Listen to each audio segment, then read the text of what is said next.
Hello, I am doctor शरद लखोटिया और आज मैं आपको ड्राई आइज के बारे में थोड़ी जानकारी दूंगा। ड्राई आई एक बहुत इंपॉर्टेंट समस्या है और विश्व में आज के दिन आधी संख्या लोगों की ड्राई आई से पीड़ित है। इसीलिए ये बहुत इंपॉर्टेंट है कि लोगों को समझ में आए कि ये ड्राई आई होती क्या है और हम इससे कैसे बचें। देखिए, बेसिकली ड्राई आई दो तरह की होती है। या तो वो एक्वस डेफिशिएंट ड्राई आई है जहां जो आपकी लैक्रिमल ग्लैंड आंसू बनाती हैं वो बनाना कम कर दे, यानी पानी कम बने। और दूसरी होती है जहां पानी आपका उड़ जाए, इसे इवेपोरेटिव ड्राई आई बोलते हैं, जो कि बहुत कॉमन है। और आप ये समझ लीजिए, इवेपोरेटिव ड्राई आई के कारण ही मेजर प्रॉब्लम्स आज के दिन दुनिया में हो रही है। अब ये समझें कि आपको कैसे मालूम पड़ेगा कि आपको ड्राई आइज है। आंखों में इरिटेशन होना, आंखों में कंजेशन होना, लालीपन होना, रड़क लगना, आंख में ऐसे लगना जैसे आंख में कोई चीज़ गिरी हुई है, आंख में विजन कई बार ब्लरी हो जाना, हेडेक होना, ये कई तरह के सिम्टम्स होते हैं। इचीनेस होना, ये सब तरह के सिम्टम्स हैं जिसके कारण मरीज डिस्टर्ब होता है। आमतौर पे दो इंपॉर्टेंट रीजन हम डे टू डे लाइफ में देखते हैं। एक है पोल्यूशन और दूसरा है आपका ज्यादा से ज्यादा स्क्रीन टाइम का होना।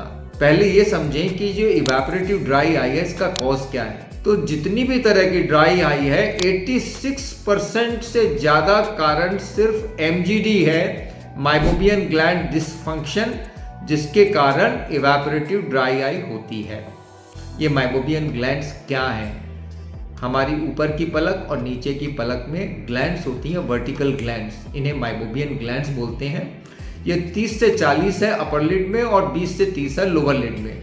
ये आंख में ऑयल बनाती हैं। इस ऑयल का काम है आंख के आंसू के पानी को उड़ने से रोकना। तो आप ये समझें, जो आंसू जिन्हें हम बोलते हैं आंख के आंसू, वो आंसू क्या पानी है? नहीं, इसके 3 लेयर हैं। एक लेयर म्यूसिन होता है जो कि आपकी कंजंक्टिवा और कॉर्निया के साथ लगा रहता है। मेजर इशू जो होता है, मेजर पार्ट, वो होता है पानी। और उसके बाद एक बाहर का लेयर होता है जिसे ऑयली लेयर बोलते हैं, और यही माइबोबियन ग्लैंड्स हैं जो कि ऑयल का लेयर बनाती हैं। ये ऑयल ही पानी को उड़ने से रोकता है। जब ये ऑयल कम हो जाएगा तो पानी उड़ जाएगा और इवेपोरेटिव ड्राइनेस शुरू हो जाएगी। तो इसका मतलब है कि आपको ये ऑयली लेयर ठीक रखने के लिए आपको अपने पूरे उचित साधन रखने होंगे। तो ये कम होता क्यों है? देखिए, डस्ट और पोल्यूशन एक कारण है जिसके कारण वो ग्लैंड्स हैं, उनकी डक्ट की जो ओपनिंग्स हैं वो ब्लॉक हो जाती है, बंद हो जाती हैं। और दूसरा जो सबसे इंपॉर्टेंट है, स्क्रीन टाइम। आजकल लोगों का स्क्रीन टाइम बहुत ज़्यादा हो गया है। इवन बच्चों से लेके बड़ों तक में सब में स्क्रीन टाइम ज़्यादा हो रहा है।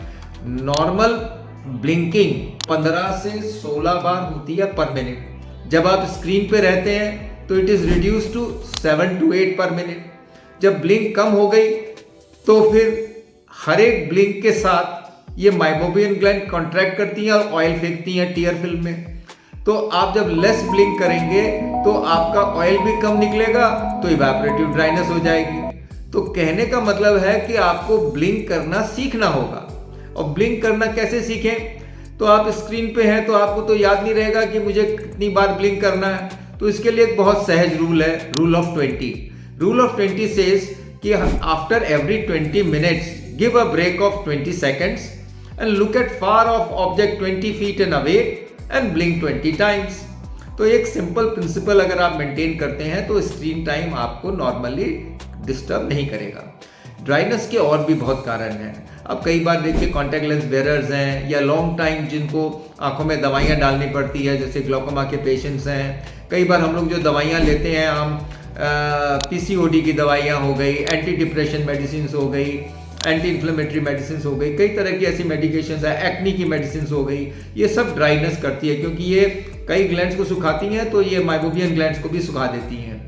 तो हमें क्या करना है? हमें सिक्रीशंस मेंटेन करने के लिए इन ग्लैंड्स की क्लीनिंग ठीक रखनी है। अब देखिए, फंडामेंटली दुनिया में बहुत तरह तरह की मशीनें भी आ रही हैं जिससे ड्राई आई का ट्रीटमेंट कर रहे हैं, लेकिन बेसिक प्रिंसिपल अगर समझ जाएं तो इलाज न सिर्फ आसान है, सस्ता भी है और सुलभ भी है। क्या करना है? ये माइबोबियन एक्सप्रेशन और हीटिंग, ये 2 फंडामेंटल तरीके हैं जिससे आप ड्राई आई ट्रीट करते हैं। अगर आप इन दोनों को किसी भी तरह से मशीन से या पर्सनली करके या जैसे भी करके कर लें तो आपका काम हो जाएगा। और आपको अच्छी हाइजीन मेंटेन करनी है ताकि आपकी आंखों में वहाँ इन्फेक्शन, बैक्टीरिया या और कोई चीज़ें ना आए जो कि आगे एग्रेवेट कर सके। तो इसी के लिए माइबोबियन एक्सप्रेशन एंड हीटिंग ये दो मेन स्टे हैं ट्रीटमेंट के। तो रेगुलर माइबोबियन ग्लैंड्स की क्लीनिंग करना और उसको एक्सप्रेस कराना, ये अगर आप करते रहेंगे तो माइबोबियन ग्लैंड ज़्यादा नुकसान नहीं करेगी। नहीं तो ये माइबोबियन ग्लैंड अगर डैमेज हो जाएगी और ख़त्म हो जाएगी, एट्रोफी हो जाएगी, तो ये रीजनरेट नहीं करती है। उम्र के साथ जैसे जैसे उम्र बढ़ती है वैसे भी माइबोबियन ग्लैंड की एट्रोफी होती है। इसीलिए middle age and old age में पहुंचते पहुंचते अगर आपने ग्लैंड का अच्छी ध्यान नहीं रखा तो ये काफ़ी ज़्यादा तकलीफ देगी। इसके बाद तो रड़क होना, इरिटेशन, वाटरिंग, कई तरह की चीज़ें होने लग जाएंगी। वाटरिंग कहते ही समझ में आया कि कई बार ये क्वेश्चन लोग पूछते हैं कि वाटरिंग क्यों हो रही है, हमारे तो ड्राई आइज है। तो इसको रिफ्लेक्स टीयरिंग बोलते हैं। ये रिफ्लेक्स टीयरिंग का मतलब है कि जैसे अगर एक छोटा सा पार्टिकल भी आंख में चला जाए तो आंख में इरिटेट होकर पानी आता है ना, वैसे ही जब ड्राई आई होती है तो ड्राई स्पॉट्स जो कॉर्निया में बनते हैं उसके कारण रिफ्लेक्स टीयरिंग पानी भर भर के आता है, जो ये बताता है कि ये ड्राई आई का ट्रीटमेंट किया जाए। तो ये है कारण ड्राई आई का। तो लुब्रिकेंट ड्रॉप्स आपका पहला लाइन है। माइबोबियन ग्लैंड क्लीनिंग कराते रहिए, आप करते रहिए, मशीनों से कराइए, अलग अलग मशीनें अवेलेबल हैं। अगर आप रूटीन चेकअप करते रहेंगे और टाइम टू टाइम ट्रीटमेंट करते रहेंगे तो एक सहज स्थिति रहेगी। अगर ग्लैंड आगे नुकसान ज़्यादा हो गया तो फिर वापस से रिकवरी होना मुश्किल है, इसीलिए इसका ध्यान रखना है।